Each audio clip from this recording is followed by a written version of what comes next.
యేసుక్రీస్తు ఎప్పుడైతే ఆరోహణుడై పరలోక రాజ్యానికి వెళ్ళాడో, ఆ పరలోక రాజ్యానికి వెళ్ళిన కాడి నుంచి సమస్త సృష్టిని, అంటే క్రైస్తవుల ఆధ్యాత్మిక జీవితంలో వారందరినీ సరైన మార్గంలో నడిపిస్తుంది పరిశుద్ధాత్ముడు. ఆ పరిశుద్ధాత్మ కార్యాల గురించి మనం మాట్లాడుకుంటున్నాము. అయితే ఈ రోజు నాడు పరిశుద్ధాత్మ చేసే కార్యాల గురించి కొన్ని మాట్లాడుకుందాం. అపోస్తలుల కార్యములు 4వ అధ్యాయము 29, 30, 31 వచనాలు చదువుకొని మన వాక్య భాగంలోకి వెళ్దాం. ఈ ప్రభువ ఈ సమయమందు వారి బెదిరింపులు చూచి రోగులను స్వస్థపరచుటయు నీ పరిశుద్ధ సేవకుడైన యేసు నామం ద్వారా సూచక క్రియలను మహత్కార్యములు చేయుటకును నీ చెయ్యి చాచి ఉండగా నీ దాసులు బహుధైర్యముగా నీ వాక్యమును బోధించినట్లు అనుగ్రహింపము. వారు ప్రార్థన చేయగానే వారి కూడి ఉన్న చోటు కంపించెను. అప్పుడు వారందరూ పరిశుద్ధాత్మతో నిండిన వారే దేవుడి వాక్యమును ధైర్యముగా బోధించారు. ఇక్కడ వాడికి ఒక కష్టం వచ్చింది. పొంతి పిలాతు ద్వారా చాలా కష్టాలు వస్తే వాళ్ళంతా దేవుడి యొక్క సన్నిధానంలో కూర్చొని ప్రార్థన చేస్తున్నారు. ప్రార్థన చేసినప్పుడు అంటే బహుధైర్యంగా నీ వాక్యాన్ని ప్రకటించేటట్లుగా మాకు నీ శక్తిని ఇవ్వు దేవా అంటే వాళ్ళ ప్రార్థన అయిపోగానే ఆకాశం నుంచి దేవుడు పరిశుద్ధాత్మతో వాళ్ళు నింపి భద్రపరిచినట్లుగా ఈ గ్రంథంలో చెప్తున్న ఈ వాక్య భాగంలో మనకు అర్థమవుతుంది. ఏమన్నారు వాళ్ళు? నీ దాసులు బహుధైర్యముగా నీ వాక్యమును బోధించినట్లు అనుగ్రహింపము అని వారు ప్రార్థన చేయగానే వారు కూడి ఉన్న చోటు కంపించెను. అప్పుడు వారందరూ పరిశుద్ధాత్మతో నిండిన వారై దేవుడి వాక్యమును ధైర్యముగా బోధించారు. అంటే పరిశుద్ధాత్మ ఇక్కడ ప్రార్థన చేయటం ద్వారా వచ్చినట్లుగా మనం చూస్తాం. అంటే నీ జీవితంలో ఏదైనా ఒక కష్టం వచ్చినప్పుడు, ఒక నష్టం ఒకరి నుంచి వస్తున్నప్పుడు నీవు దేవుని తట్టు తిరిగి, దేవా నీ మార్గంలో నేను నడుచుచున్నాను కాబట్టి నాకు కావలసిన శక్తిని బలమును దయచేయమని చెప్పి కొంతమంది, అంటే ఇక్కడ కొంతమంది కూడుకొని ప్రార్థన చేస్తుండగా ఆ ప్రార్థన అయిపోగానే ఆకాశం నుంచి దేవుడు తన యొక్క పరిశుద్ధాత్మతో వాళ్ళు నింపినట్లు, వాళ్ళు దేని నిమిత్తమైతే ప్రార్థన చేసుకుంటున్నారో అదే అవకాశం వాళ్ళు బహుబలముగా దేవుడి వాక్యాన్ని బోధించేటట్లుగా ఆ పరిశుద్ధాత్మ ఉపయోగపడినట్లుగా బైబిల్ గ్రంథంలో చెప్తుంది. అంటే యేసుక్రీస్తు బైబిల్ గ్రంథంలో పైకి ఆరోహణమై వెళ్ళిపోతే ఏం చెప్తాడు? 40 దినాలు వారికి కనబడతాడు. 40 దినాలు వారికి కనపడుతూ వారికి చాలా, అంటే తన యొక్క జీవితంలో చెప్పిన ప్రతి లేఖనం నెరవేరిందని చెప్తూ వారికి ఒక వాగ్దానం చేసి వెళ్తాడు. ఆ వాగ్దానము ఏంటంటే పరిశుద్ధాత్మని ఇస్తారని అపోస్తల కార్యంలో 1వ దాంట్లో 4వ వచనములో ఉంటుంది. ఒకసారి చదువుకున్నాము. అపోస్తల కార్యంలో 1వ అధ్యాయం 4వ వచనము. ఆయన వారిని కలుసుకొని ఇలాగ ఆజ్ఞాపించెను, మీరు యెరూషలేము నుంచి వెళ్ళక నా వలన వినిన తండ్రి యొక్క వాగ్దానం కొరకు కనిపెట్టుడి. యోహాను నీళ్లతో బాప్తిసం ఇచ్చిన కానీ కొద్ది దినములలోగా మీరు పరిశుద్ధాత్మలో బాప్తిసం పొందుతారని. వీళ్ళంతా 40 దినాలు దేవుడి దగ్గర నమ్మకంగా ఉన్నారు. 40 దినాలు దేవుడి దగ్గర కూర్చొని ఆయన వాక్యాన్ని వింటూ ఉంటే అవన్నీ ఆయనకి సంబంధించిన ప్రతి దాన్ని వివరంగా చెప్తూ లేఖనాలన్నీ నెరవేరి అని చెప్తూ వాళ్ళందరికీ ఒక వాగ్దానం చేస్తాడు. ఇక్కడే ఒక వాగ్దానం ఏం చేశాడు? ఆయన వారిని కలుసుకుని ఇలా మీరు యెరూషలేము నుంచి వెళ్ళక నా వలన వినిన తండ్రి యొక్క వాగ్దానం కొరకు కనిపెట్టుడి. త్వరలో మీరు పరిశుద్ధాత్మతో బాప్తిసం తీసుకుంటారు. వాగ్దానాన్ని కనిపెట్టి పొందుకోవాలి అన్న సత్యాన్ని దేవాది దేవుడు చెప్పినాడు. అంటే తండ్రి అయిన దేవుడు నీకు ఒక వాగ్దానం ఇస్తాడు. నీ జీవితంలో ఇది చేస్తాను, నువ్వు ఇలాగ కనిపెట్టి ప్రార్థన చేస్తూ ఉండు, నాతో నమ్మకం ఉండు, నా పట్ల యథార్థమైన భక్తి భావంతో ఉండు, నీ జీవితంలో నేను ఇలా చేస్తాను, ఆశీర్వదిస్తాను అని మనకు చెప్పినప్పుడు ఆ వాగ్దానం కొరకు నువ్వు కనిపెట్టి ఉంటే ఆ వాగ్దాన్ని నువ్వు స్వతంత్రించుకుంటామని చెప్పి యేసుక్రీస్తే ఒక వాగ్దానం చేసి వెళ్తున్నాడు ఈ 120 మందికి. ఆ 120 మందికి వాగ్దానం చేసి వెళ్తుంటే, అంటే వాగ్దానాల కోసం మనం కనిపెట్టడం మూలంగా పరిశుద్ధాత్మని పొందుకుంటాము అని చెప్పి ఇక్కడ మనకు చెప్పబడుతుంది. అదే మళ్ళీ 14వ వచనంలో చూస్తే 1వ అధ్యాయంలో 14 వీరందరూ వీరితో కూడా కొందరు స్త్రీలను యేసు తల్లి అయిన మరియయు ఆయన సహోదరును ఏక మనసుతో ఎడతెగక ప్రార్థన చేయుచుండిరి. ఆ వాగ్దానము కొరకు యేసుక్రీస్తు ఏం చెప్పాడు? యెరూషలేము నుంచి మీరు వెళ్ళొద్దు, శక్తి పొందుకుంటారు, నాకు సాక్షులుగా ఉంటారని 1వ అధ్యాయం 8వ వచనంలో చెప్తాడు. అంటే పరిశుద్ధాత్మ మీ మీదకు వచ్చినప్పుడు మీరు శక్తి నొందెదరు కనుక గలిలయ, యూదయ, సమరయ ప్రాంతాలన్నింటిలో నాకు సాక్షులుగా ఉంటారని చెప్తాడు. ఈ పరిశుద్ధాత్మ ఎందుకంటే మనకి ఆత్మీయమైన శక్తి కోసము, శారీరకమైన బలం కోసం మనం బలమైన ఆహారం ఎలాగైతే తీసుకుంటామో ఆత్మీయముగా నీ ఆత్మీయ జీవితంలో నువ్వు బలముగా ఉండి ముందుకు నడుచుకుంటూ ధైర్యముగా, అంటే ఒక యోధుడిలాగా నీ ఆత్మీయ జీవితంలో జీవించాలంటే నీకు పరిశుద్ధాత్మ శక్తి చాలా ముఖ్యమనే విషయాన్ని యేసుక్రీస్తు తండ్రి అయిన దేవుడి దగ్గరికి వెళుతూ అందరికీ చెప్పాడు. ఎందుకు చెప్పాడంటే యేసుక్రీస్తు పుట్టుకే పరిశుద్ధాత్మతో జన్మ. బాప్తిస్మిచ్చి యోహాన్ ఏంటంటే పుట్టిన కాడి నుంచి పరిశుద్ధాత్మతో నిండుకొని సేవ చేసినట్లుగా ఉంటుంది. కానీ యేసుక్రీస్తు పుట్టడమే పరిశుద్ధాత్మతో పుట్టాడు. కాబట్టి ఆ పరిశుద్ధాత్మ శక్తితో ఈ లోకంలో నేను జీవించాను, మీకు నిజముగా సత్యాన్ని బోధించాను, మీ కొరకు చనిపోయాను, మీ కొరకు మరణాన్ని జయించాను, మరణాన్ని జయించిన జయశీలుడిగా ఆరోహణుడై పరలోక రాజ్యానికి వెళ్తున్నాను. ఇదంతా పరిశుద్ధాత్మ యొక్క శక్తితోనే సాధ్యమైంది. కాబట్టి నా జీవితంలో నేను చేసిన ప్రతిదీ ఆ పరిశుద్ధాత్మ యొక్క శక్తితోనూ బలముతోనూ నడిపింపుతోనూ జరిగినాయి. కాబట్టి నేను చేసిన ప్రతి సూచిక్రియ కానీ అద్భుతము కానీ ప్రతిదీ ఆ పరిశుద్ధాత్మ శక్తి ద్వారా చేశాను. కాబట్టి మీరు కూడా మీ ఆత్మీయ జీవితంలో ఆ పరిశుద్ధాత్మ, నేను ఒక వాగ్దానం చేస్తున్నాను, మీరంతా నన్ను నమ్ముకున్నారు కాబట్టి మీ జీవితంలో మీకు కావాల్సిన పరిశుద్ధాత్మ శక్తిని నేను ఇస్తానని ఒక వాగ్దానాన్ని యేసుక్రీస్తు ఎప్పుడైతే మరణాన్ని జయించిన జయశీలుడిగా దేవుడిగా నిరూపించబడ్డాడో, తన దైవత్వాన్ని మరణాన్ని జయించిన తర్వాత దైవత్వాన్ని నిరూపించుకున్న తర్వాత భక్త మానవ కోటి కంటే ఆయన నమ్ముకున్న ప్రతి వ్యక్తికి ఒక వాగ్దానం చేస్తున్నాడు. మీరు కనిపెట్టి ప్రార్థన చేయండి, కనిపెట్టి ప్రార్థన చేయటం మూలంగా ఆ పరిశుద్ధాత్మని పొందుకుంటారు. ఆ పరిశుద్ధాత్మ పొందుకున్న తర్వాత మాత్రమే మీరు శక్తి పొందుతారు. కాబట్టి ఆ శక్తి పొందాక నాకు సాక్షులుగా ఉంటారు, మీ ఆత్మీయ జీవితంలో బలముగా ఉంటారు, ఎవరికి భయపడకోకుండా దేవుణ్ణి మెప్పిస్తూ దేవుని కోసం జీవించే బిడ్డలుగా జీవిస్తారని యేసుక్రీస్తు చెప్పాడు. మరి అలా చెప్పినప్పుడు మరి ఆయన మూడవదిగా చూసినట్లయితే ఇందాకేంటంటే మొట్టమొదటిగా ప్రార్థన చేసినప్పుడు వాళ్ళు కోరుకున్నది వాక్యాన్ని బలంగా బోధించడానికి పరిశుద్ధాత్మ వచ్చింది. ప్రార్థించినప్పుడు దేవుడికి వాగ్దానం మూలంగా పరిశుద్ధాత్మ వస్తుంది. మూడవదిగా మనం చూసినట్టయితే 5వ అధ్యాయము 32వ వచనం చదువుకున్నాము.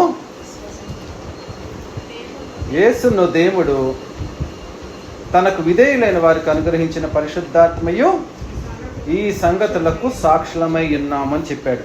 అంటే తనకు విధేయులైన వారికి పరిశుద్ధాత్మని ఇస్తానని చెప్తున్నాడు.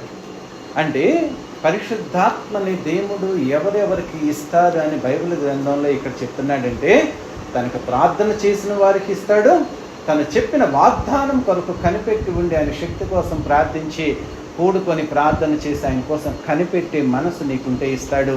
తనకు విధేయులైన వారికి కూడా పరిశుద్ధాత్మని ఇస్తానని చెప్తాడు.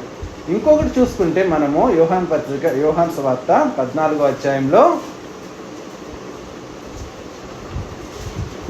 16వ వచనం చూస్తే 15 నుంచి చదువుకుందాంలే. మీరు నన్ను ప్రేమించిన యెడల నా ఆజ్ఞలను గైకొందురు, నేను తండ్రిని వేడుకొందును, మీ యొద్ద ఎల్లప్పుడూ నుండుటకై ఆయన వేరు కాదనకర్తనగా సత్యస్వరూపి యొక్క ఆత్మను మీకు అనుగ్రహించును. అంటే దేవుణ్ణి ప్రేమించి ఆయన ఆజ్ఞానుసారంగా నువ్వు జీవించినట్లయితే యేసుక్రీస్తు తండ్రి అయిన దేవుణ్ణి వేడుకొని పరిశుద్ధాత్మని నీకు ఇస్తాడు అనే సత్యాన్ని మనం తెలుసుకోవాలి. అంటే దేవుణ్ణి నమ్ముకున్న తర్వాత నీవు నమ్ముకున్న దేవుడు యేసుక్రీస్తు పరిశుద్ధాత్మ శక్తిలో ఈ లోకంలో తండ్రి చిత్తాన్ని నెరవేర్చిన వ్యక్తిలాగా ఉన్నాడు. బాప్తిసం ఇచ్చి యోహాను కూడా పుట్టిన మొదలుకొని బాప్తిసము తీసుకున్న బాప్తిసము అంటే తన భూమి మీద జన్మించిన తర్వాత పరిశుద్ధాత్మ శక్తితో యేసుక్రీస్తు నామాన్ని, యేసుక్రీస్తు యొక్క గొప్పతనాన్ని ప్రకటిస్తూ మారు మనసు బాప్తిస్మాన్ని ప్రకటించి పరలోక రాజ్యానికి ఆయన మార్గాన్ని సుగమం చేసిన వ్యక్తిగా ఉన్నాడు. అలాంటి వారి యొక్క సాహచర్యంలో దేవుడు యేసుక్రీస్తు ఇచ్చిన ఆ వాగ్దానం ప్రకారము మనము ఆ పరిశుద్ధాత్మను పొందుకొని పరిశుద్ధాత్మ జీవితాన్ని, పరిశుద్ధాత్మతో ఆత్మీయ జీవితాన్ని కొనసాగించాలని చెప్తున్నాడు. మరి పరిశుద్ధాత్మతో కొనసాగించినట్లుగా బైబిల్ గ్రంథంలో మనకు అర్థమవుతుంటుంది.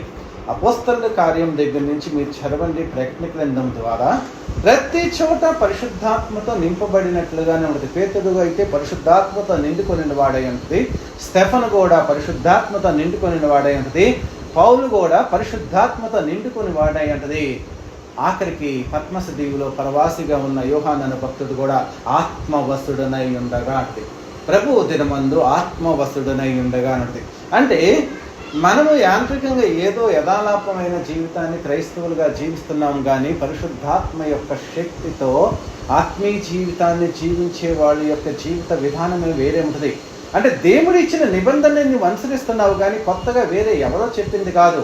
యేసుక్రీస్తు నేను ఇచ్చిన వాగ్దానం ప్రకారము పరిశుద్ధాత్మని పొందుకొని మీ ఆత్మీయ జీవితంలో శక్తి కలిగి నాకు సాక్షులుగా ఈ భూలోకంలో జీవించండి అని చెప్పాడు. కాబట్టి ఆయన చెప్పిన ఆలోచన చొప్పున, ఆయన చెప్పిన మొట్టమొదటి కట్టడ ఏంటంటే తెలుసా, క్రైస్తవురాలికి కానీ నువ్వు ఆత్మీయ జీవితంలో ఎప్పుడైతే బాప్తిసం తీసుకొని దేవుడితో నిబంధనలో ప్రవేశిస్తావో నువ్వు పరిశుద్ధాత్మ శక్తి కోసం కనిపెట్టాలి. అది పొందుకున్న తర్వాత మాత్రమే నీ ఆత్మీయ జీవితంలో నువ్వు జీవించే జీవితమో దేవుడికి ఆదర్శప్రాయంగా, మహిమ తెచ్చేదిగా, దేవుడికి ఘనత తెచ్చేదిగా ఉంటుంది. కానీ అలా కాకుండా మనంతట మనము మానవ మాత్రంగా మన ఆత్మీయ జీవితంలో మనం నడుచుకుంటూ ముందుకు పోవడానికి ప్రయత్నిస్తూ ఉంటే ప్రతి దినము నీకు అవమానాలు ఎదురవుతాయి, నీవు నమ్ముకున్న దేవుడికి కూడా అవమానాలు ఎదురవుతాయి అన్న సత్యాన్ని మనం తెలుసుకోవాలి. అంటే యేసుక్రీస్తు చెప్పిన నిబంధన ఇది. యాంత్రికమైన క్రైస్తవ జీవితంలో మనం ఏదో యథాలాపంగా క్రైస్తవులుగా దేవుడిని నమ్ముకొని మనం జీవించేస్తామో, నా శక్తితో నేను యథార్థంగా ఉంటాను, నా శక్తితో నేను పరిశుద్ధంగా ఉంటాను, నా శక్తితో న్యాయంగా జీవిస్తాను, నా శక్తితో పరలోక రాజ్యానికి వెళ్తాను, నా శక్తితో ఆత్మీయమైన సంబంధమైన ఫలాలను నేను పొందుకుంటానంటే, నువ్వు ఆత్మ సంబంధమైన కృపావరాల్లో ఏ వరాన్ని పొందాలన్నా అది పరిశుద్ధాత్మ తన ఇష్టం చొప్పున విభజించి ఏ వ్యక్తికి ఎలాంటి ఫలాన్ని ఇవ్వాలో, ఏ విధమైన వరాన్ని ఇవ్వాలో అది విభజించిస్తుంది అని చెప్పి స్పష్టంగా చెప్తుంది. మనం ఒకసారి కొరింథీయులకు రాసిన పత్రికలో ఒకసారి చూద్దాము. అంటే మనం దాని యొక్క ప్రాశస్త్యాన్ని మనం చాలా తక్కువ చేస్తూ ఉంటాం. కాబట్టి పరిశుద్ధాత్మ తను విభజించి చొప్పున ప్రకారము, అంటే 7వ వచనం చూడండి, ఆయనను అందరి ప్రయోజనం కొరకు ప్రతి వానికి ఆత్మ ప్రత్యక్షత అనుగ్రహించబడుతున్నది. అంటే ఇక్కడికి వచ్చేటప్పటికల్లా కృపావరాల్లో ప్రతి వానికి ఆత్మ ప్రత్యక్షత, పైన ఉన్న 4-5 వచనాలు అయితే కృపావరాలు నానా విధాలుగా ఉన్నవి, ఆత్మ ఒక్కడే, మరియు పరిచర్యలు నానా రకాలుగా ఉన్నవి కానీ ప్రభు ఒక్కడే, నానా విధమైన కార్యములు కలవ కానీ అందరిలోనూ అన్నిటినీ జరిగించు దేవుడు ఒక్కడే, ఆయనను అందరి ప్రయోజనం కొరకు ప్రతి వానికి ఆత్మ ప్రత్యక్షత ఉంటుంది. అలాగే ఏలనగా ఆ ఆత్మ మూలంగానే బుద్ధి వాక్యము, ఆ ఆత్మ మూలంగానే జ్ఞానవాక్యము, ఆ ఆత్మ మూలంగానే విశ్వాసము, ఆ ఆత్మ మూలంగానే స్వస్థపరచవలము, ఆ ఆత్మ మూలంగానే అద్భుత కార్యాలు, ప్రవచన వరాలు, ఆత్మల వివేచన, నానా విధమైన భాషలకు అర్థం చెప్పు. అయినను వీటన్నిటినీ ఆత్మ ఒక్కడే తన చిత్తము చొప్పున ప్రతి వానికి ప్రత్యేకంగా పంచి ఇచ్చును, కార్యసిద్ధి కలుగ చేయుచున్నాడు. అంటే ఆ పరిశుద్ధాత్మ శక్తి పరిశుద్ధాత్ముడే నీలో విశ్వాసాన్ని పుట్టిస్తాడు. ఆ పరిశుద్ధాత్ముడే నీలో కార్యం చేసి నీకు జ్ఞానవాక్యాన్ని కానీ, బుద్ధివాక్యాన్ని కానీ, లేకపోతే నువ్వు ఎవరికైనా ప్రార్థన చేస్తే స్వస్థత వరం కానీ, లేకపోతే భాషలు మాట్లాడే వరం కానీ, ఆత్మల వివేచన అంటే ఎదుటి వ్యక్తి మనతో మాట్లాడుతున్నప్పుడు అతడు దేవుడి చిత్తానుసారంగా నడుస్తున్నాడా, లేకపోతే ఆత్మీయమైన జ్ఞానంతో నడుస్తున్నాడా, లౌకికంగా జీవిస్తున్నాడా అనేది ప్రతి వ్యక్తికి ఆత్మని కలిగి ఉండటం మూలంగానే ఆ వివేచన ఉంటుంది. కానీ దేవుడిచ్చే దాంట్లోనే నీకు ఆత్మీయ జీవితంలో ప్రతి పార్ట్ ఉంటుంది. కానీ ఆత్మ ఫలం ఉంది, 9 లక్షణాలు. అది పరిశుద్ధాత్మ నీ హృదయ అంతరంగంలో కార్యం చేయటం మూలంగానే ఆ లక్షణాలు నీకు వస్తాయి. కానీ మానవుడిగా నువ్వు జీవితకాలం అంతా ప్రయత్నించినంత మాత్రాన అవి నీకు ఈ జన్మ అయిపోయేదాకా కూడా కనీసం నీకు ఒకటి కూడా ప్రేమించడం కూడా రాదు అన్న సత్యాన్ని తెలుసుకోవాలి. ఎందుకంటే ఆత్మ మూలంగా పుట్టి, పరిశుద్ధాత్మ మూలంగా పుట్టిన ఆ యేసుక్రీస్తు మాత్రమే ఆ ఆత్మ ఫలములో ఉన్న 9టిని నెరవేర్చగలిగాడు, భూప్రపంచంలో చూపించగలిగాడు, చివరికి క్షమించగలిగిన వ్యక్తిలాగా ఉన్నాడు అన్న సత్యాన్ని మనం తెలుసుకోవాలి. అంటే క్రైస్తవ ఆధ్యాత్మిక జీవితంలో పరిశుద్ధాత్మ యొక్క శక్తిని ఏ వ్యక్తి అయితే దాని యొక్క బలాన్ని కానీ దాని శక్తిని కానీ దాంట్లో ఉన్న గొప్ప నువ్వు అత్యద్భుతమైన కార్యాలు చేయగలవు. నీ జీవితంలో యేసుక్రీస్తుని ఎందుకు దేవుడిగా నమ్ముకుంటున్నావంటే, యేసుక్రీస్తుని దేవుడిగా నమ్ముకోవడానికి ఏంటంటే ఆయన మరణాన్ని జయించిన మృత్యుంజయుడిగా జయశీలుడిగా లేచాడంటే పరిశుద్ధాత్మ శక్తి తనలో ఉన్న ఆత్మ ఆ అక్షయతను సంపాదించుకోవడం మూలంగా ఆత్మరూపిగా ఆత్మస్వరూపుడుగా తను మృత్యువును జయించిన లేచిన వ్యక్తిగా ఉన్నాడంటే తను పరిశుద్ధాత్మతో ఈ లోకంలో జీవించడం మూలంగానే అది సాధ్యమైందన్న సత్యాన్ని ఏ క్రైస్తవుడైతే తెలుసుకుంటో, నేను నమ్ముకున్న దేవుడే పరిశుద్ధాత్మ శక్తి ద్వారా ఈ లోకాన్ని జయించగలిగాడు, శరీరాన్ని జయించగలిగాడు, లోకంలో ఉన్న దుష్ట సాతానీయ శక్తుల ద్వారా వచ్చే ప్రతి దాన్ని జయించగలిగాడు అని మనం ఎప్పుడైతే అర్థం చేసుకుంటామో దాని యొక్క ప్రశస్త్యాన్ని గొప్పతనాన్ని మనం తెలుసుకుంటాం. అలా కాకుండా యాంత్రికంగా నా జీవితంతో నేను జీవిస్తానంటే నీ జీవితకాలం అంతా ప్రతి క్షణము ప్రతి దాంట్లో ఓడిపోతూనే మానవ జ్ఞానముతో మనుష్య జ్ఞానముతో మనకున్న లోకంలో ఉన్న పలుకుబడితోనో దేవుడి యొక్క రాజ్యానికి వెళ్తాం అనేది అసాధ్యము అన్న సత్యాన్ని తెలుసుకోవాలి. నువ్వు ప్రార్థించడం మూలంగా పరిశుద్ధాత్మని పొందుకుంటావు, దేవుణ్ణి ప్రేమించి ఆయన ఆజ్ఞానుసారంగా జీవించడం మూలంగా పరిశుద్ధాత్మను పొందుకుంటావు. దేవా నాకు వాగ్దానం ఇస్తానన్నావు కదా, వాగ్దానం ఇచ్చావు కదా, కనిపెడతాం మూలంగా నువ్వు పరిశుద్ధాత్మను ఇస్తానన్నావు కదా, దాంతో శక్తి పరిశుద్ధాత్మ బాప్తిస్మాన్ని నాకు ఇస్తానన్నావు కదా, దాని ద్వారా నేను శక్తి పొందుతాను, నీ సాక్షిగా జీవించి శక్తిని నువ్వు ఇస్తానన్నావు కదా, తనకు విధేయులైన వారికి పరిశుద్ధాత్మని ఇస్తానన్నాడు కదా అని ఏ వ్యక్తి అయితే విశ్వసించి ఎలాగో నువ్వు పరిశుద్ధాత్మను పొందుకుంటావో ఆ విధమైన పరిశుద్ధాత్మని పొందుకోవాలనే ఉద్దేశంతో ఆత్మీయ జీవితాన్ని ప్రారంభించాలి. దేవుని నమ్ముకోవడం కాదు. వీళ్ళు యేసుక్రీస్తు 40 దినాలు అగుపడిన తర్వాత మరలా వెళ్ళిపోయి 10 దినములు యేసుక్రీస్తు ఏ వాగ్దానం అయితే దానికోసం కనిపెట్టమన్నాడో 10 దినాలు ఆ పెంతెకొస్తు పండగ వరకు ఆ మేడగదిలో కూర్చొని 120 మంది దేవుడి యొక్క వాగ్దానం కోసం కనిపెట్టడం మూలంగా ఆ వాగ్దానాన్ని పొందుకున్నట్లుగా బైబిల్ గ్రంథంలో 2వ అధ్యాయంలో చూస్తాం. ఇది అందరికీ ఇవ్వబడుతుంది. ఆ వాగ్దానం అనేది దేవుడిచ్చే వరము, పరిశుద్ధాత్మ అనేది దేవుడిచ్చే వరము. వాళ్ళంతా బాప్తిసం పొందినప్పుడు 3000 మంది బాప్తిసం పొందినప్పుడు వాళ్ళంతా ఏమంటారు, అయ్యో మేము తప్పు చేస్తున్నాం కదా, మేమేం చేయాలంటే మీరంతా పాప క్షమాపణ నిమిత్తం ఆయన దేవుడిగా నమ్ముకుని బాప్తిసం తీసుకోండి. ఆ వరాన్ని అంటే వరం అనేది నువ్వు దేవుడికి విధేయత చూపించినందుకు ఇచ్చే గిఫ్ట్, అంతేగాని అది నువ్వు పొందుకునేది కాదు. నీ మనస్సు దేవుడితో కమిట్మెంట్, ఒక అంటే ఆయనతో పాటు నేను నీతో కలిసి జీవిస్తాను దేవో, నేను దేవుడిగా నేను అంగీకరించాను, నేను నా జీవితకాలం అంతా నీతో పాటు నడుస్తాను అని ఒక ఒప్పందాన్ని కమిట్మెంట్ని ఎప్పుడైతే చేసుకుంటావో, అలా ఒక మ్యారేజ్లో ఏదైతే కమిట్మెంట్ చేసుకున్నప్పుడు ఇద్దరు కలిసి నీవు నా సంబంధించిన వ్యక్తివి, నేను నీకు సంబంధించిన వ్యక్తి అని ఎలాగైతే ఒకళ్ళు ఏదో ఒకటి కమిట్మెంట్గా ఒక గిఫ్ట్ ఎలాగైతే ఇస్తారో, దేవాది దేవుడు తన యొక్క పరిశుద్ధాత్మని తనకు సంబంధించిన వధువు సంఘముగా, శ్రేష్టమైన సంఘముగా, పవిత్రమైన బిడ్డలాగా నువ్వు జీవించడానికి కావాల్సిన అర్హత కలిగిన వరాన్ని దేవుడు పరిశుద్ధాత్మ రూపంలో ప్రతి వ్యక్తికి ఇస్తానని చెప్తున్నాడు.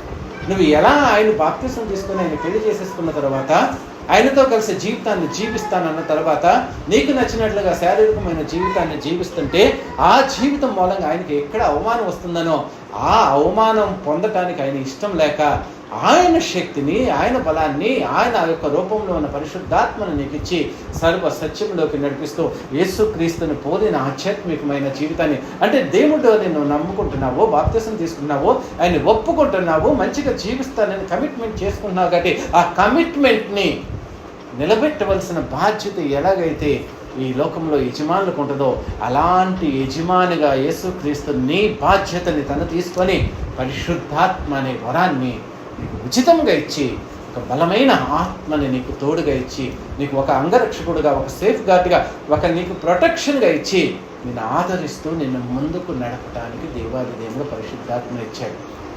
అంతేగాని అదేదో అప్పుడప్పుడు మనం మాట్లాడుకోవటానికి ఉపయోగపడే వస్తువు లాంటిది, ఒక మెటీరియల్ థింగ్ కాదు అన్న సత్యాన్ని మనం తెలుసుకోవాలి. పరిశుద్ధాత్ముడు అనేవాడు ఒక మెటీరియల్ థింగ్, లోకంలో ఒక సబ్జెక్ట్ కాదు, ఒక వస్తువు కాదు.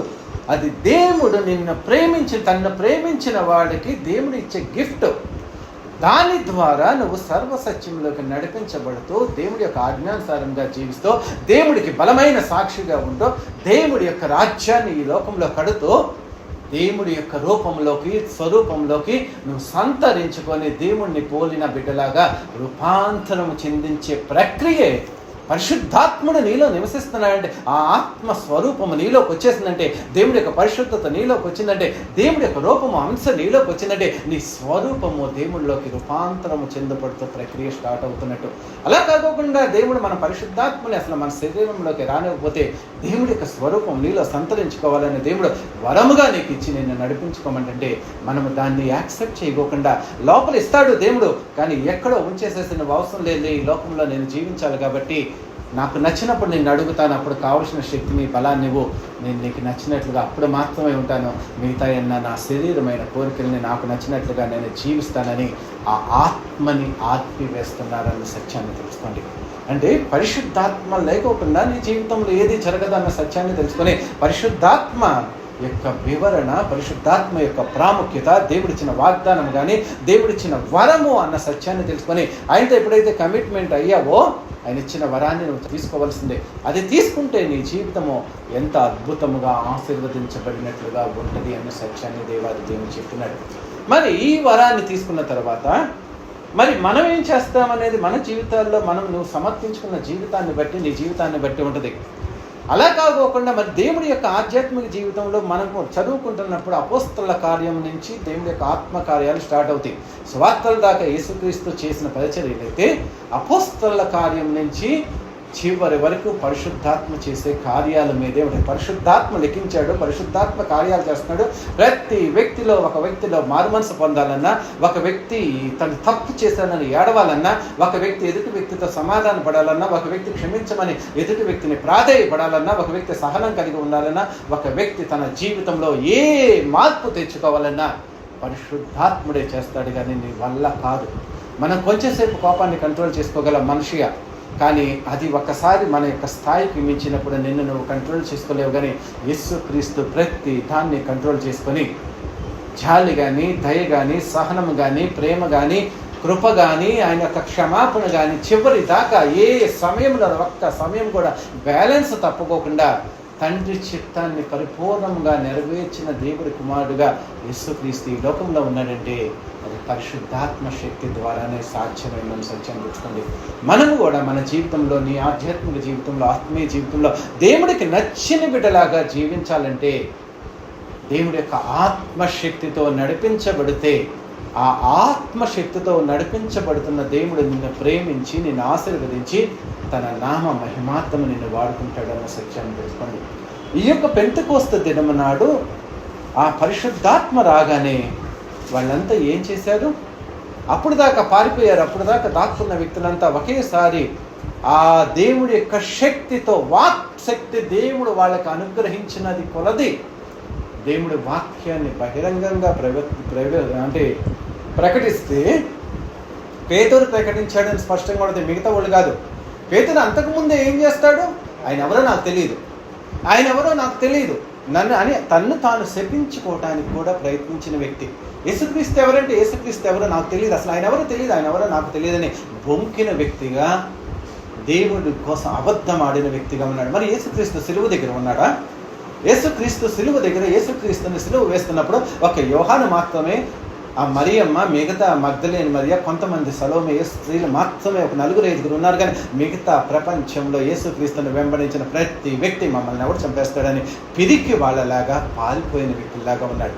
అలాంటి పిరికి తనము కలిగిన, దుందుడుకు కలిగిన, ఒక తనము కలిగిన ఆ పేతురు భక్తుడు ఎప్పుడైతే పరిశుద్ధాత్మని పొందుకున్నాడో, ఆ పరిశుద్ధాత్మని పొందుకున్న శక్తితో వాళ్ళందరితో ఎంత చక్కగా మాట్లాడతాడో చూడండి.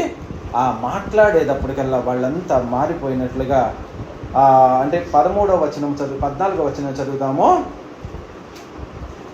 2వ అధ్యాయం 14వ వచనము. అయితే పేతురు ఆ 11తో కూడా లేచి బిగ్గరగా వారితో ఇట్లా, నేను యోదయ మనుషులారా, యెరూషలేములో కాపురమున్న సమస్త జనులారా, ఇది మీకు తెలియనుగాక, చెవి యొగ్గి నా మాటలు వినుడి అని చెప్పి ఈ పరిశుద్ధాత్మ దేవుడి యొక్క ఆలోచన చెప్పుడు, దేవుడు చెప్పిన వాగ్దానం ప్రకారము, అంటే ఏదైతే మాకు 10 రోజుల క్రితమే ఈ వాగ్దానాన్ని ఇచ్చాడో, కానీ ఇది ఎప్పుడో పాత నిబంధన గ్రంథంలోనే దేవుడి యొక్క ప్రేరేపణ ద్వారా అలా చెప్పబడింది. కాబట్టి పరిశుద్ధాత్మని కుమ్మరిస్తానన్నది ఈ దినము నాడు పరిశుద్ధాత్మని కుమ్మరించాడు. ఈ పరిశుద్ధాత్మని మా మీద కుమ్మరించాడు, ఇది సత్యము అని చెప్పి దేవుడి గురించిన సాక్ష్యం చెప్పినట్లుగా ఉంటుంది. మరలా 23వ వచనంలో ఏం చెప్తాడంటే, దేవుడు నిశ్చయించిన సంకల్పమును ఆయన భవిష్యత్ జ్ఞానమును అనుసరించి అప్పగించబడిన ఈయనను మీరు దుష్టుల చేత సిలువ వేసి చంపితుడు కానీ మరణము ఆయన్ని బంధించి ఉంచుట అసాధ్యము కనుక దేవుడు మరణ వేదనలను తొలగించి మీరు ఎవరినైతే చంపేసేయాలనుకున్నారో ఆ వ్యక్తికి మరణము బంధించడం అనేది అసాధ్యము. దేవుడు మరణ వేదనలన్నీ తొలగించి ఆయన లేపేశాడు. ఆయన సజీవుడు ఆయనకి మేము సాక్షులమని బలమైన సాక్ష్యాన్ని పరిశుద్ధాత్మ శక్తితో తను ప్రేరేపించి చెప్తే ఆ రోజు మనసుల్లో పొడవబడిన వారే 3,000 మంది బాప్తిసం పొందినట్లుగా ఉంది. బాప్తిసం పొంది పరిశుద్ధాత్మతో నింపబడినట్లుగా ఉంది. అంటే పిరికి వాడైన ఒక పేతురు, దుందుడుకు స్వభావం కలిగిన ఒక పేతురు ఒక యేసుక్రీస్తున్న సిలువ వేస్తున్నప్పుడు నేను నీకోసం చచ్చిపోతాను, అవసరమైతే నీకోసం ప్రాణాన్ని ఇస్తాను, కానీ నిన్ను ఏమి కానివ్వకుండా నీకు అడ్డంగా నేను అడ్డుగోడలాగా ఉండి ఒక సైనికుడిలాగా నిన్ను కాపాడుతానని ప్రగల్భాలు పలికిన పేతురు యేసుక్రీస్తు చనిపోయేటప్పుడు పారిపోయాడు. అలాంటి వ్యక్తి ఈ రోజు నాడు పరిశుద్ధాత్మ శక్తితో తను మాట్లాడుతుందని తెలుసా?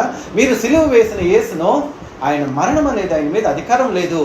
దేవుడి యొక్క భవిష్యత్ జ్ఞానము, దేవుడి యొక్క సంకల్ప ప్రకారము ఆయనంతటా ఆయన చనిపోయాడు, ఆయనంతటా ఆయన మృత్యుంజయుడై తిరిగి లేచాడు. కానీ మీరేదో ఆయన చంపేస్తామని పిచ్చి భ్రమల్లో ఉన్నారు, కానీ దేవుడి సంకల్ప ప్రకారం జరిగింది అని ఆయన ప్రవచిస్తే, ఆయన వాక్యం చెప్తే 3,000 మంది ఆ పరిశుద్ధాత్మ వాళ్ళలో గర్దించడం మూలంగా, ఆ పరిశుద్ధాత్మ వాళ్ళ హృదయ అంతరంగంలో పని చేయటం వల్ల, పేతులు చెప్తే ఎవడో విండో, పేతులు చెప్తే మనిషి మాత్రుడు కదా, ఆ పరిశుద్ధాత్మ వాళ్ళ యొక్క హృదయాల్లో కార్యం చేయడం మూలంగా దేవుడి వాక్యాన్ని అంగీకరించి 3,000 మంది బాప్తిసం పొందారు. అంటే ఆ రోజు నాడు సంఘము ప్రారంభించింది పరిశుద్ధాత్మ క్రియ చేయటం మూలంగానే.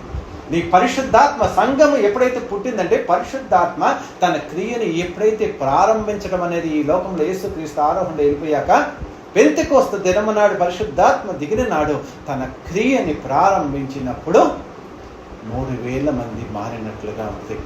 అంటే మనుష్యుల యొక్క హృదయాల్లో ఉన్న దుష్ట స్వభావాన్ని కానీ, మొండితనాన్ని కానీ, దేవుడి పట్ల వ్యతిరేకత కానీ, లోకం పట్ల వ్యామోహంతో దేవుని వ్యతిరేకించి ఆ మొండి స్వభావాన్ని ఆ పరిశుద్ధాత్మ వాళ్ళలో దూరి దేవుడి భయాన్ని పుట్టించి దేవుడి ప్రేమను అర్థమయ్యేటట్టు చేసి వాళ్ళ మనసుల్లో ఉన్న ఆ మూఢత్వం మొత్తాన్ని తొలగించి వేసి దేవుడి ప్రేమతో వాళ్ళని నింపటం మూలంగా దేవుణ్ణి ప్రేమించే మనసు అనేది పరిశుద్ధాత్మ ఇస్తుందన్న సత్యాన్ని తెలుసుకోండి. ఒక వ్యక్తి మారాలంటే, ఒక వ్యక్తి దేవుడికి లోబడాలంటే, ఒక వ్యక్తి ఇంకొక వ్యక్తిని ప్రేమించాలన్నా, క్షమించాలన్నా, ఏది చేయాలన్నా కానీ తన హృదయ అంతరంగంలో దేవుడి పరిశుద్ధాత్మకి అతడు అవకాశం ఇచ్చినట్లయితేనే దేవుడికి సంబంధించిన బిడ్డలాగా ఉంటాడన్న సత్యాన్ని ఈ 2వ అధ్యాయంలో దేవుడు మొట్టమొదటి కార్యముగా 3,000 మందిని తన యొక్క వాక్శక్తితో పేతురు ద్వారా మార్చుకున్న దేవుడు. పరిశుద్ధాత్మ పేతురు ద్వారా పనిచేశాడంతే. పేతురు ఏం చేయలేదు, కానీ పరిశుద్ధాత్మ పేతురుని ఒక సాధనముగా వాడుకొని తన యొక్క కార్యాన్ని చేసినట్లుగా బైబిల్ గ్రంథంలో ఉంది. అదే 3వ అధ్యాయంలోకి వచ్చేటప్పటికల్లా శృంగారం అనే దేవాలయం దగ్గర వెళ్తూ ఉంటారు. పేతురు యోహాను కలిసి దేవాలయంకి వెళ్తుంటే ఒక కుంటి వాడేమంటాడంటే, వీళ్ళ దగ్గర వెండి బంగారాలు ఏమి దొరుకుతాయని, మాకేదన్నా సహాయం చేయమంటే, వెండి బంగారాలు ఏమి మా దగ్గర లేవు, కానీ నజరేయుడైన యేసు నామాన మేము నడువు అని చెప్పి చెయ్యొచ్చి లేకపోతే వాడు 40 సంవత్సరాల నుంచి అలాగే ఉంటాడు, కానీ లేచి నడిచి పరిగెత్తుకుంటా దేవాలయంకి వెళ్ళి గంతులు వేస్తూ సంతోషపడినట్లుగా ఉంది. అంటే పరిశుద్ధాత్మ కార్యాల్లో ఒక వ్యక్తిని మారుస్తుంది. ఆత్మీయంగా తనలో ఉన్న ఒక మొండితనాన్ని తీసివేసి దేవుని వైపు తిప్పివేసే శక్తి పరిశుద్ధాత్మకు ఉంది.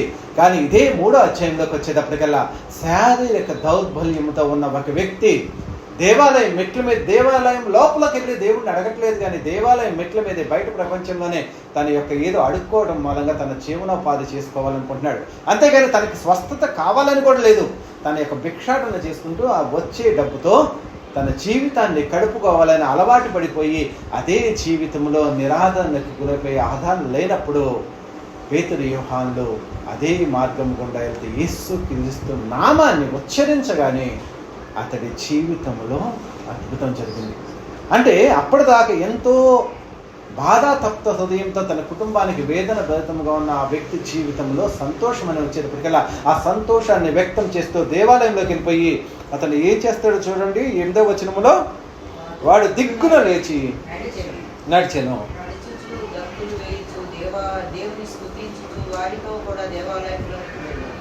వాడు నడుచుచు దేవుని స్తుతించుట ప్రజలందరూ చూచి, శృంగారమను దేవాలయము ద్వారం వద్ద భిక్షం కొరకు కూర్చుండి వాడు ఇతడే కదా అని గుర్తెరిగి వానికి జరిగిన దాన్ని చూసి విస్మయములై పరవశులైది. ఇప్పుడు శారీరక దౌర్బల్యంతో జీవిస్తున్న ఒక్క వ్యక్తికి పరిశుద్ధాత్మ తన కార్యం చేసినప్పుడు అతను ఏం చేస్తాడు? దేవుడి యొక్క గొప్ప కార్యాన్ని చూసి దేవాలయంలోకి వచ్చి దేవుణ్ణి స్తుతిస్తూ ఘనపరుస్తూ తన జీవితాన్ని దేవుడికి అంకితం చేసే వ్యక్తిలాగా ఉంటాడు. అంటే అలాంటి గొప్ప కార్యాలనే నీ జీవితంలో, అంటే దేవుడనే తెలియకోకుండా ఈ లోకంలోనే ఏదో ఉంటున్న ఒక వ్యక్తిని కూడా పరిశుద్ధాత్మ ప్రేరేపించి తన జీవితంలో బలమైన తన కార్యాన్ని చేసినప్పుడు ఆ వ్యక్తి యొక్క జీవితంలో దేవుడి కార్యాన్ని చూసిన వ్యక్తిగా, అలాంటి ఆదరణ ప్రపంచంలో ఎవరు ఆదరించలేని వ్యక్తిలాగా తన ఆ దేవుడి యొక్క పరిశుద్ధాత్మతో సంధించబడినప్పుడు దేవుడి యొక్క సన్నిధానంలోకి వచ్చి గంతులు వేస్తూ ఆనందిస్తూ వాళ్ళతో పాటు దేవాలయంలోకి వెళ్ళి దేవుణ్ణి ఆరాధించినట్లుగా ఉన్నది. అంటే అప్పుడు దాకా దేవాలయంలోకి అతని అర్హత లేదు. ఎందుకంటే కుంటివాడు గుడ్డివాడు వీళ్ళందరినీ దేవాలయంలోకి రానివరుగా లేవీల ఆచారం ప్రకారము అతడికి దేవాలయంలోకి ప్రవేశానికి అర్హత లేనప్పుడు పరిశుద్ధాత్ముడు దేవాలయంలోకి వచ్చి అతన్ని స్తుతించి ఆరాధించడానికి అర్హతిస్తాడు.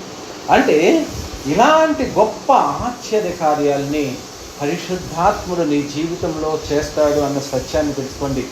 అయితే ఈ 4వ అధ్యాయంలో కూడా దేవుడు అదే రూపంగా దేవుడు వీళ్ళని ఆపేస్తూ ఉంటారు. ఆపేస్తున్నప్పుడు ప్రార్థన చేసినట్లుగా మనం ఇందాక వచనంలో చూసాము. ఏం చేశారు? వారు ప్రార్థన చేయుచుండగా వారు కూడి ఉన్న చోటు కంపించెను.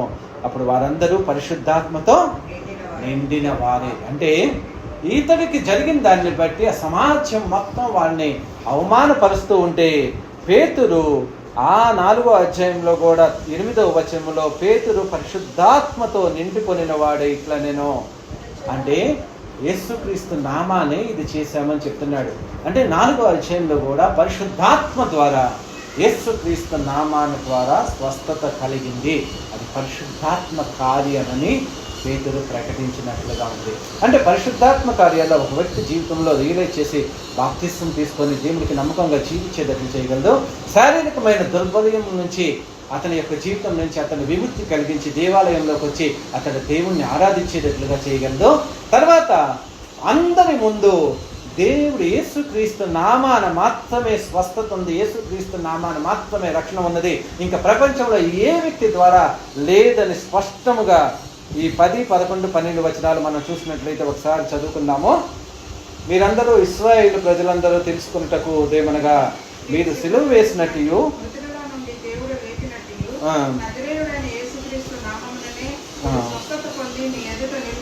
వీడు స్వస్థత పొంది మీ ఎదుట నిలుచుచున్నాడు. ఇల్లు కట్టువారైన మీరు తృణీకరించిన రాయి ఆయనే, ఆ రాయి మూలకు తలరాయి అయిన, మరి ఎవని వలనను రక్షణ కలగదు. ఈ నామముననే మనకు రక్షణ పొందవను. ఆకాశము క్రింద మనుషులలో ఇవ్వబడిన మరి ఏ నామం వలనను రక్షణ పొందలేము అని పేతురు బలంగా చెప్పాడు. పరిశుద్ధాత్మతో నిండుకున్న వాడై అందరి ముందు ప్రసంగిస్తూ ఆ ప్రపంచంలో ఆకాశం కింద ఉన్న ఏ నామం వల్ల కూడా మీకు రక్షణ కలగదు, స్వస్థత కలగదు, మీ జీవితాల్లో సంతోషం కలగదు. కానీ యేసుక్రీస్తు నామాన మాత్రమే ఆయన మూలకు తలరాయ్యాడు. ఆయన ప్రపంచంలో ఏదైనా చేయగలిగిన శక్తిమంతుడని బలముగా చెప్పి పరిశుద్ధాత్మతో ఆ యొక్క అధికారులకు తెలియజేసిన వ్యక్తిగా ఉంటాడు. మరి అదే 5వ అధ్యాయానికి వచ్చేటప్పటికల్లా పేతురు పరిశుద్ధాత్మ శక్తితో ఎంత అద్భుతంగా దేవుడి యొక్క సేవ చేశాడో మీరు చూసినట్లయితే, పేతురు నడుచుకుంటూ వెళుతుంటే అతను నీడ పడితే చాలు స్వస్థతలు వచ్చినటువంటి, అంటే పరిశుద్ధాత్మను పొందుకున్న వ్యక్తి, దేవుణ్ణి కలిగిన వ్యక్తి నడుచుకుంటూ వెళుతూ ఉంటే 14వ వచనం 5వ అధ్యాయంలో మనం ఒకసారి చూద్దాము.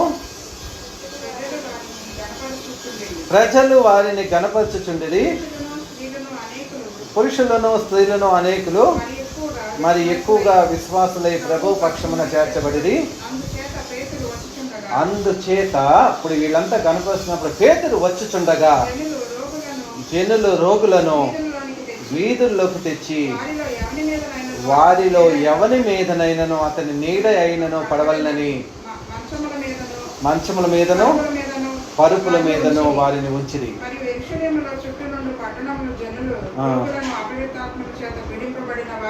మోసుకొని కూడి వచ్చిరి, వారందరూ స్వస్థత పొందిరి. అంటే పేతురు ఒక రోడ్డు మీద నడుచుకుంటూ వెళ్ళిపోతుంటే రోడ్లకు అటుపక్కన ఇటుపక్కన రోగులందరినీ మంచాల మీద పడుకోబెట్టి అతని నీడ పడితే చాలు. పరిశుద్ధాత్మని పొందుకున్న ఒక వ్యక్తి ఒక రోడ్డు మీద నడుచుకుంటూ వెళ్తే అతని నీడ పడితే చాలు. ఆ నీడ పడితే స్వస్థత కలిగిని. స్వస్థపడి నీడ పడంగానే అతనేమి యేసుక్రీస్తు నామాన్ని ఉచ్చారణ చేయాల్సిన అవసరం లేదు. ఇందాక శృంగారం అనే దేవాలయాల్లో అందరికీ తెలియాలి కాబట్టి నజరేయుడైన యేసు నామాన అంతకుముందు దాకా యేసు నామాన స్వస్థతలు జరగలేదు ప్రపంచంలో. యేసుక్రీస్తే స్వస్థపరిచాడు మానవుడిగా ఉండి, కానీ మొట్టమొదటిగా యేసుక్రీస్తు నామాన మీ జీవితంలో స్వస్థత వస్తుంది. ఆయన సిలువలో పొందిన దెబ్బల ద్వారా గాయాల ద్వారా మీ జీవితంలో స్వస్థత వస్తుందని మొట్టమొదటిగా ప్రపంచానికి స్వస్థతను యేసుక్రీస్తు నామాన పరిచయం చేసిన వ్యక్తులుగా ఆత్మ ప్రేరేపితులైనవి ఉన్నారు.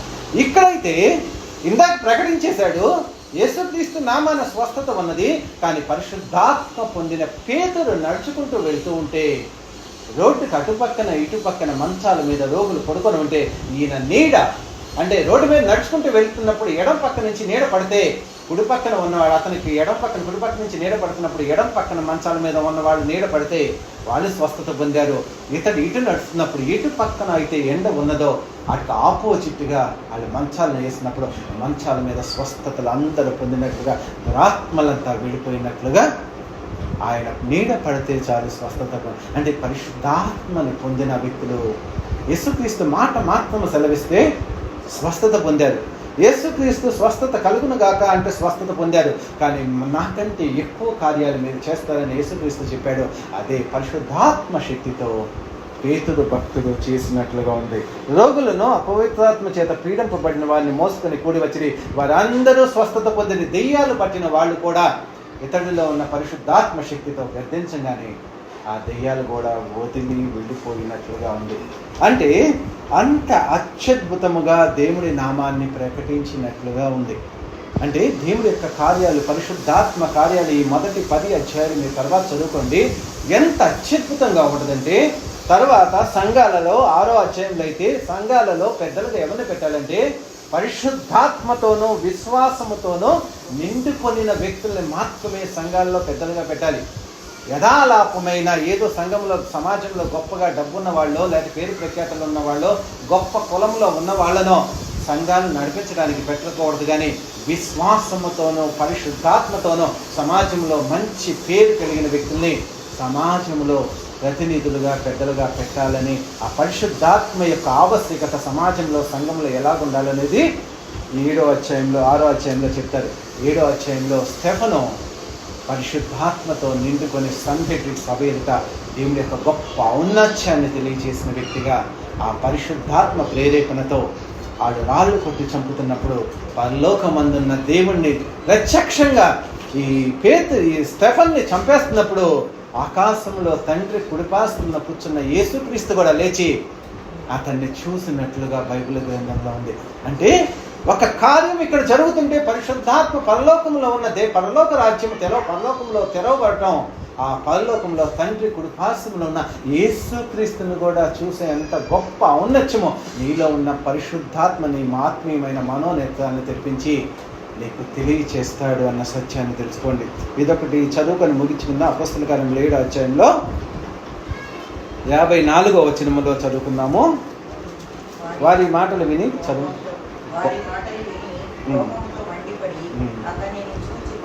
పండ్లు కొట్టిరి. అతడు పరిశుద్ధాత్మతో నిండుకొనిన వాడై ఆకాశం వైపు తేరిచూచి దేవుడి మహిమను యేసు దేవుడి కుడిపార్శ్వమందు నిలిచి ఉండుటయో చూచి ఆకాశం తెరువబడుటయో మనుష్య కుమారుడు దేవుడు కుడిపార్శ్వమందు నిలిచి ఉండుటయో చూచుచున్నానని చెప్పెను. అప్పుడు వారు పెద్ద కేకలు వేసి చెవులు మూసుకొని ఏకంగా అతని మీద పడి అతని పట్నం వెలుపలికి వెళ్ళగొట్టి రాళ్ళువి చంపిరి. అంటే నా ఆత్మని నీ దగ్గరికి చేర్చుకో దేవా అని చెప్పాడు. పైన ఎంత స్పష్టంగా ఉన్నదో తెలుసా? పరిశుద్ధాత్మతో నిండుకొనిన స్టెఫెను ఏం చూస్తున్నాడు?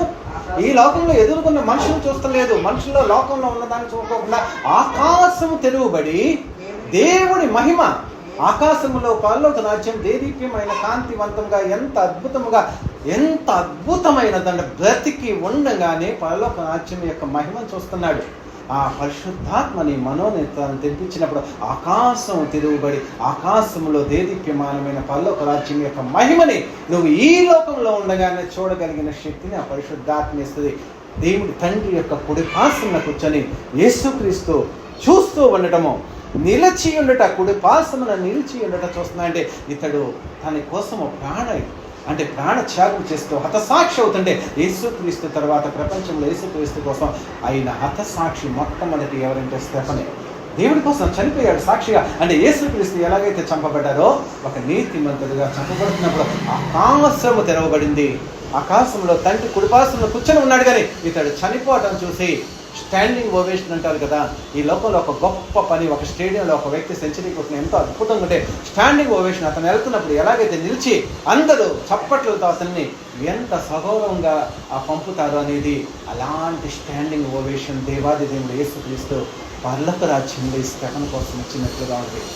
అంటే అసలు ఇతడు ఇక్కడికి చూస్తమే కష్టం, కానీ పరలోక రాజ్యం తెరబడి ఆకాశం తెరబడి తండ్రి యొక్క మహిమ, పరలోక రాజ్యంలో ఉన్న మహిమ చూస్తున్నాడు, తండ్రిని చూస్తున్నాడు. తండ్రి కుడి పార్శ్వములో యేసుక్రీస్తు నిలబడి ఇతడు చేసే కార్యాన్ని, అంటే యేసుక్రీస్తు సిలువలో కార్యం చేస్తున్నప్పుడు ఆకాశంలో దేవదూతలంతా తొంగి చూస్తున్నారు. అంటే యేసుక్రీస్తు సిలువలో ఎలాంటి యాగం చేశాడు అనేది అప్పుడంతా పరలోకం అంతా చూస్తూ తండ్రి యొక్క ప్రేమని గెలుచుకున్న వ్యక్తిగా, తండ్రి యొక్క మాటని నెరవేర్చిన వ్యక్తిగా, తండ్రి చిత్తాన్ని పరిపూర్ణంగా నెరవేర్చిన వ్యక్తిగా యేసుక్రీస్తుని ఎంత సంతోషంగా చూస్తూ ఉన్నారో ఈ రోజు నాడు యేసుక్రీస్తు అదే పరలోక రాజ్యంలో నిలబడి తండ్రి కుడి పార్శ్వన లేచి నుంచొని స్టెఫెను చేసేదాన్ని కూడా చూస్తూ ఉన్నాడు. ప్రియమైన దేవుని బిడ్డలారా, పరిశుద్ధాత్మలో ఉన్న శక్తిని మనం తెలుసుకుంటే నీ జీవితం క్రైస్తవుడిగా సాధారణంగా యథాలాపంగా మానవ మాతృలాగా శక్తిహీనులాగా ఉండం, కానీ ఆ పరిశుద్ధాత్మ శక్తితో నువ్వు ఎన్నో చేయగలవు. తర్వాత అధ్యాయాలు మీరు చదువుకోండి. తర్వాత అధ్యాయంలో ఒక్కొక్క అధ్యాయంలో ఒక్కొక్క విధంగా ఉంటుంది.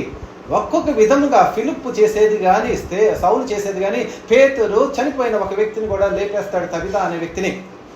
అంటే తర్వాత అపోస్తలుడైన పౌలు కూడా ఐతుకు అనే ఒక వ్యక్తి చనిపోతే చిన్నవాడా లే అంటే లేచిపోతాడు. అంటే చనిపోయిన వాళ్ళని బ్రతికించారు పరిశుద్ధాత్మ శక్తితో. దేవుడి యొక్క కార్యాలను చేశారు ఎంతో అత్యద్భుతమైన వ్యక్తులతో. పేతురు ప్రసంగిస్తుండగానే కొర్నేలి వాళ్ళ ఇంటిలో, అతను ఇంకా బాప్తిసం తీసుకోలేదు, వాళ్ళంతా అన్యజనులు, కానీ ఆకాశం నుంచి ఇతడిలో ఉన్న పరిశుద్ధాత్మ శక్తి ప్రార్థించడం మొదలు పెట్టగానే, వాక్యం చెప్పడం మొదలుగానే ఆకాశం నుంచి పరిశుద్ధాత్మ వచ్చి కొన్నేలి కుటుంబ సభ్యుల మీద, అతని బంధువుల ఇంటి మీద, అక్కడ కూడుకొని వాక్యం విని వాళ్ళందరి మీద పరిశుద్ధాత్మతో కుమ్మరించగలిగిన శక్తిని పొందుకున్నాడు. అంత అత్యద్భుతమైన పరిశుద్ధాత్మని, ఆ శక్తిని, ఆ బలాన్ని మనకిస్తానని దేవాది దేవుడు వాగ్దానం చేసితే దానికోసం కనిపెట్టండి. అది పొందటం మూలంగా మీ ఆత్మీయ జీవితం ఎంత అద్భుతంగా ఉంటుంది, ఆశ్చర్యకరంగా ఉంటుంది. ప్రపంచాన్ని సమ్మోహనపరిచే శక్తిమంతులుగా, ఆయుధాల్లాగా, వెపన్స్ లాగా మీరు ఉంటారు. నా నామాన్ని మీరు ఉచ్చరిస్తేనే, మీ నీడ కాదు, మీ యొక్క ఒకళ్ళ ఇంటికి మీరు వెళ్ళి శుభం అని చెప్తేనే పరిశుద్ధాత్ముడు మీతో ఆ ఇంట్లోకి వెళ్తే ఆ శుభం అని మీరు చెప్పగానే, శుభవచనం చెప్పగానే ఆ ఇంట్లో వాళ్ళందరికీ శుభం జరుగుతుంది. మీరు ప్రార్థించగానే ఆ ఇంట్లో స్వస్థతలు వస్తాయి. ఏ వ్యక్తినైనా మీరు మనస్ఫూర్తిగా పరిశుద్ధాత్మ కలిగి ఆ వ్యక్తి సంతోషంగా ఉండాలి, ఆ వ్యక్తి మారు మనసు పొందాలి, దేవుడి యొక్క వాగ్దానాన్ని పొందుకోవాలని మనస్ఫూర్తిగా దేవుడి ఆత్మ చేత వ్యక్తులాగా మీరు కోరుకున్నట్లయితే మీ జీవితంలో ఎంతో అత్యద్భుతమైన కార్యాలు చేయడానికి దేవుడు సిద్ధంగా ఉన్నాడు. అలాంటి ఆత్మని మనకి ఇచ్చాడన్న సత్యాన్ని తెలుసుకోండి. యాంత్రికమైన క్రైస్తవ జీవితాన్ని, భక్తి జీవితాన్ని మనం జీవించడం కాదు, కానీ దేవుడు నిన్ను నన్ను ఎలా మార్చుకోవాలనుకున్నాడు, 12 మంది అపోస్తలులను ఎలా మార్చుకున్నాడు, దేవుడి కోసం ఎలా జీవించారు, ఎలా జీవించాలనే దేవుడి సంకల్పము, తండ్రి అయిన దేవుడి సంకల్పాన్ని యేసుక్రీస్తు కానీ, బాప్తిసం ఇచ్చే యోహాను కానీ ఎలా అయితే నెరవేర్చారో, తన శిష్యులు 12 మంది, తర్వాత 120 మంది మిగతా వాళ్ళు కూడా దేవుడి కోసం జీవించి దేవుడి రాజ్యాన్ని కట్టి దేవుడి రాజ్యంలో పరలోక రాజ్యంలో 12 సింహాసనాల మీద కూర్చొని దేవుడి రాజ్యంలో ప్రశంసించబడే వ్యక్తులాగా ఉంటారు. అదే ప్రకటన గ్రంథంలో 7 సంఘాలకు దేవుడు చెప్తూ ఆత్మ సంగములతో చెప్పుచున్న చెవి గలవాడు జయించే ప్రతి వాడికి దేవుడి రాజ్యంలో సింహాసనాన్ని ఇస్తానంటాడు, జీవ కిరీటాన్ని ఇస్తానంటాడు, పరదేశంలో ఆయన జీవ వృక్ష ఫలాన్ని ఇస్తానంటాడు, తెల్లటి రాతిని ఇస్తానంటాడు, దేవుడి పేరు కలిగిన ఒక రాయిని కూడా నీకు ఇస్తే నిన్ను అత్యద్భుతమైన స్థితిలో ఉంచుతానని చెప్పాడు. అలాంటి పరిశుద్ధాత్మని మీరు పొందుకోవాలని దేవుడు కోరుకుంటున్నాడు. ఈ లోకంలో ఉండగానే దేవుడి రాజ్యాన్ని, దేవుడి మహిమని, దేవుడి యొక్క ప్రసన్నతని, దేవుడు నీతో మాట్లాడే విధానాన్ని నువ్వు చూడగలగాలంటే నీ ఆత్మీయమైన మనోనేత్రాలను తెప్పించి నీ యొక్క హృదయ అంతరంగంలో దేవుడికి స్థానం ఇస్తే ఆ పరిశుద్ధాత్మ నీ హృదయంలో ఉంటే ఆ హృదయంలో నుంచి వచ్చిన పరిశుద్ధాత్మని మనోనేత్రాన్ని విరిగించి ఆత్మీయమైన నేత్రాలతో దేవుణ్ణి చూడగలిగి దేవుడి కార్యాన్ని చేసే సూర్యుడులాగా మీరు ఉంటారన్న సత్యాన్ని తెలుసుకోవడానికి దేవుడు ఈ లోకానికి వచ్చాడు. ప్రియమైన దేవుడి బిడ్డలారా, అలా దేవుడిచ్చిన వాగ్దానాన్ని మీరు పొందుకొని దేవుడి తరపున ఈ లోకంలో సాక్షులుగా బలమైన యోధులుగా ఉండి దేవుడి రాజ్యాన్ని కట్టాలని కోరుకుంటున్నాడు. అలాంటి కృపను దేవుడు మీకు సమృద్ధిగా అనుగ్రహించి తన రాజ్యాన్ని విస్తరించునుగాక. ఆమేన్.